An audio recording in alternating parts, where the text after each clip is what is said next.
We all make mistakes, but these fashion mistakes are holding you back. Don't worry, this is not a name and shame session. I make these mistakes all the time too. The goal here is to talk about what's not working and, more importantly, how we can fix it. In this video, I'm not just gonna point out the mistakes, I'm actually gonna share some practical tips and tricks to help you dress more true to yourself this year. And I want to hear from you. Let's turn the comment section into a two-way conversation. Drop your fashion mistakes and fixes down below and feel free to share with me. The first mistake is starting from Pinterest. I know a lot of content creators are doing that sort of inspo content, but if you copy an outfit piece by piece, you risk creating a dress-up vibe that doesn't truly reflect who you are. It's totally fine to fall in love with pieces that you've seen, but don't let someone's Pinterest board dictate how you should dress. Here's my suggestion. Start with an item in your wardrobe, something that makes you feel good, maybe a little statement piece or something that you got compliments on, and build your outfit from there. Then you can start using Pinterest to collate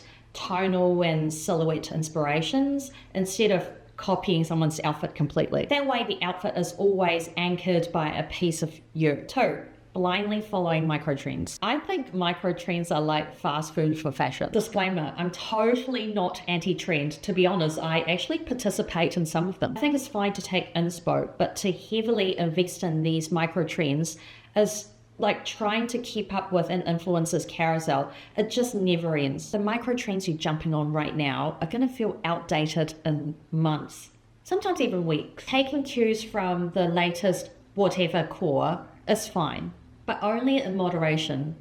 Kind of like fast food. Focus on timeless pieces and styles that feel authentic to you instead of basing your wardrobe on one trend. 3, buying trend items instead of actually having a personal style. Have you noticed on TikTok that not just micro trends are popping up?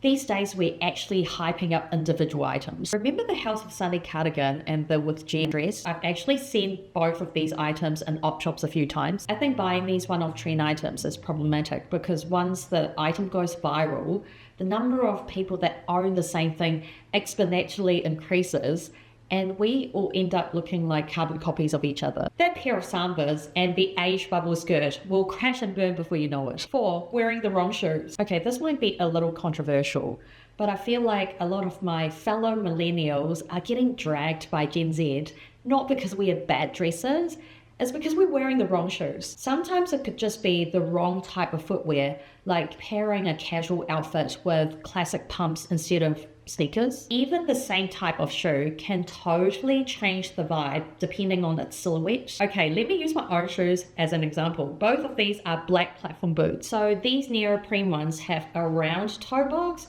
and these ones have a square toe box. The square ones automatically make the outfit a lot more stylish because they elongate the shape of the feet, making the outfit look a lot more modern. But these round toe ones hug the foot too closely, so they kind of make the outfit look outdated. I see shoes as the full stops to an outfit. They complete the statement. If your look feels a little off, maybe it's time to give your shoe collection an inspection.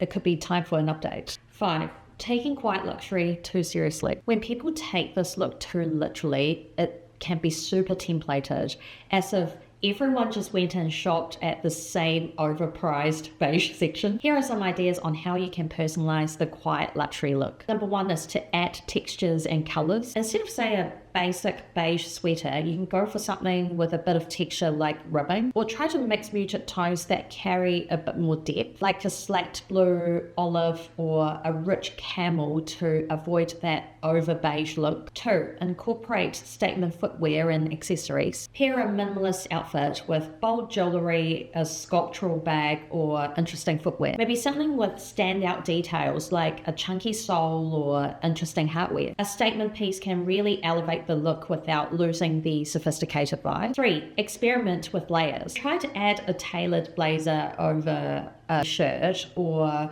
a sweater vest over a matching set. These tiny, thoughtful layers will help break up the monotone look and give your outfit a bit more visual interest. Dressing the quiet luxury trend isn't to toss your creativity and personality out of the window. You can still keep that polished style with added details and textures. Make it your own. 6, not asking the question, Is it a fit or are they just skinny? You see a cute outfit on Pinterest, it looks incredible. You've got every piece in your closet, so you go and recreate that look.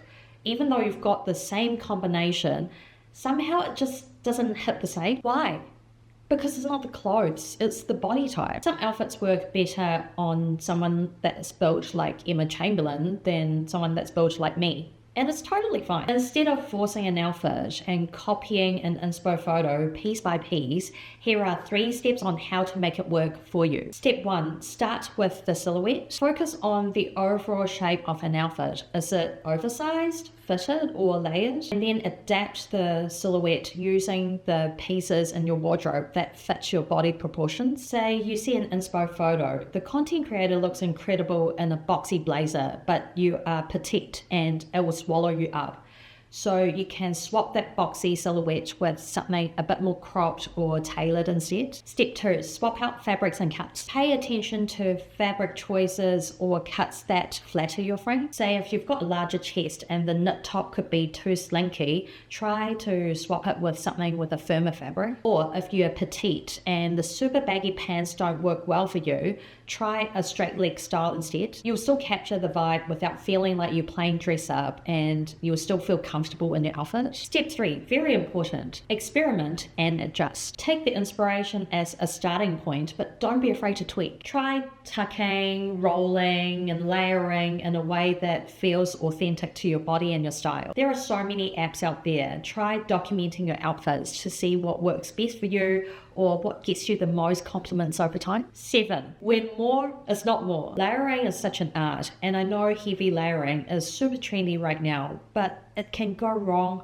fast. Before you pile on your entire closet, ask yourself this question: do I want this outfit to look fashionable or flattering? Sure, you can do both, but ill-fitted layers could completely throw off your look, whether they're too tight or too loose. If you're going for an editorial avant-garde vibe, please just forget what I've said just now. Go ahead and embrace the structure, the drama, and experiment. But if you want something that complements your silhouette, be mindful of your proportions. Remember, a lot of influencers that are rocking the overlayered aesthetics have specific body types that make these looks work.